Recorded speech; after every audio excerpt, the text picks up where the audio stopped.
નમસ્કાર, Gujarat opinion news ચેનલમાં હું છું આપની સાથે રોશની ઠાકોર।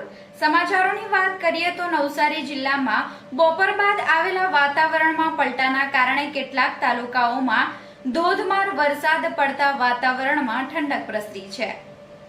હવામાન વિભાગની આગાહી વચ્ચે નવસારી જિલ્લામાં દિવસભર વાદળછાયા અને અસહ્ય ઉકળાટભર્યા વાતાવરણ બાદ રવિવારની બપોરના સમયે અચાનક હવામાનનો મિજાજ બદલાવા સાથે વીજળીના ચમકાર અને ગાજવીજ બાદ ધીમી ધારે વરસાદનું આગમન થયું હતું। નવસારી જિલ્લાના ચીખલી, ખેરગામ અને વાંસદા તાલુકામાં વીજળીના કડાકા ભડાકા સાથે વરસાદ વરસતા માર્ગો પરથી પાણી વહેતા થઈ ગયા હતા।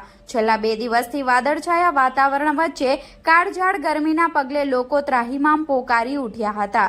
આ દરમિયાન રવિવારની બપોર બાદ વરસાદનું આગમન થતા વાતાવરણમાં ઠંડક વ્યાપી જવા પામી હતી અને મહદ અંશે ગરમીમાંથી રાહત થવા પામી હતી।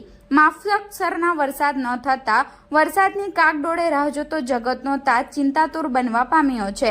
વરસાદને પગલે વાહન ચાલકોએ ગાડીની હેડલાઇટ ચાલુ કરીને વાહન હંકારવાની નોબત આવી હતી। બીજી તરફ આટલા ધીમી ધારના વરસાદમાં જ વીજળીના ધાંધિયા શરૂ થઈ ગયા હતા અને જિલ્લાના કેટલાક વિસ્તારોમાં અવારનવાર વીજળી ગુલ થઈ રહી હતી।